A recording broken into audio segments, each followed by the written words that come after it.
Kita belum kenalan loh. Oh iya, Kinan. Lydia. 5 bantahan Laura Diara yang dituduh jadi pelakor di kisah layangan putus. Lola Diara Vidya akhirnya buka suara terkait tuduhan dirinya adalah Lydia dalam kisah layangan putus Mami ASF yang viral. Lola Diara membantah dirinya adalah pelakor.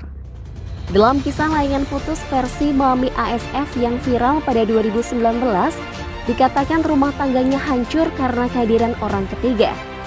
Sosok orang ketiga itu disebut-sebut adalah Lola Diara yang dulu dikenal sebagai model. Lola Diara sendiri saat ini sudah hijrah. Dia pun populer di Instagram dengan nama akun @byldf. Dia kini menggunakan media sosial untuk berdakwah, menyebarkan unggahan inspiratif tentang hijrah dan Islam. Lola Diara angkat bicara seputar tuduhan dirinya adalah sosok asli Lydia sang pelakor. Dalam web series, Anya Gilardin yang menjadi pemeran Lydia. 1. Lola Diara tidak pernah dilibatkan dalam novel ataupun web series layangan putus. Dalam tulisannya di Instagram Story, Laura tak menyebutkan soal layangan putus. Namun unggahannya tersebut diyakini netizen berhubungan dengan web series yang dibintangi Putri Marino dan Reza Rahadian itu. Lola mengatakan sejak kisah layangan putus viral pada 2019, dia belum pernah sekalipun angkat bicara. Saat itu dia merasa apa yang terjadi dalam kehidupannya adalah aib, mudorot dan bukan hal yang penting atau besar untuk ditanggapi. Namun kini saat web series layangan putus tayang dan viral, semakin banyak orang yang berpersepsi tentang dirinya. Bisnis yang sedang diproduksi disebut-sebut bagian dari kisah hidup Ana. Andai kata itu benar, mengapa Ana tidak pernah dilibatkan untuk berkisah? Entah dari novel maupun series yang Ana amat sayangkan, di belakangnya digembongkan oleh orang-orang kafir. Musuh Islam yang mencintai perpecahan pada umat Islam, juga pembenci syariat Allah. Tulisnya. 2. Lola Diara memilih diam selama 3 tahun. Lola dalam tanggapannya mengatakan dirinya selama ini sudah berusaha husnuzon atau berpikir positif pada orang yang menyindirnya tersebut. Selama hampir 3 tahun sejak kisah layangan putus Mami ASF viral, Lola berusaha tidak memberikan tanggapan apapun. Baru sekarang dia memberikan klarifikasi, itu pun membuat Lola ditegur sang suami. Sudah hampir 3 tahun anak tidak bergerak hati untuk menulis apapun soal ini. Baru hari ini anak tergerak untuk meluruskan, itu pun ditegur suami. Dibilang anak salafi gado-gado. Tulisnya. 3. Bantah perselingkuhan. Lola berharap siapapun bisa menahan jari jemarinya dalam menuliskan apapun terkait kisahnya, karena orang-orang tersebut tidak tahu kisah yang sebenarnya.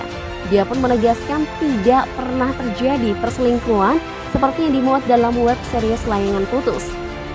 Kisah yang sebenarnya kami jalani tidak ada kasus perselingkuhan, perzinahan, ataupun maksiat kepada Allah sebelum ijab. Tidak ada pelanggaran agama sebelum pernikahan terjadi, ujarnya. 4. Alasan Lola Diara membuat klarifikasi. Mungkin Anti belum paham, masalahnya bukan pada penulis, melainkan pada oknum yang memanfaatkan momen ini meraup keuntungan untuk mereka dan menyesatkan banyak orang muslim. Andai kita tahu berapa besar efek dosa dan maksiat dari apa yang mereka ciptakan pada saudara kita hari ini, tidak sedikit orang yang mencetak ladang-ladang dosa yang baru karenanya.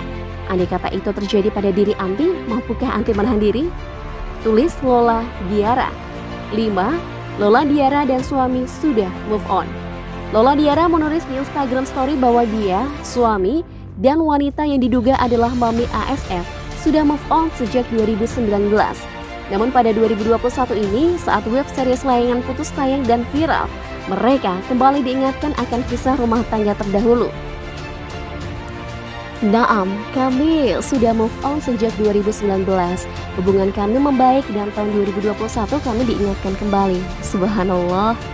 Ana sedang tidak membahas perkara netizen, karena netizen tidak akan membahayakan Ana di hari kiamat. Tapi, bolehkah Ana meluruskan satu saja dan sedikit? Karena tidak semua audiens membaca klarifikasi penulis. Rasul pernah dikira sedang berjalan dengan seorang wanita, bukan mahram pada malam hari. Ada 2 orang yang mengikutinya dan Rasul pun berkata, "Ini Safiyah istriku." Rasul memberitahu mereka bahwa yang berjalan bersamanya adalah istrinya, agar tidak menjadi fitnah, desas-desus ataupun prasangka. Tulis Lola Diara.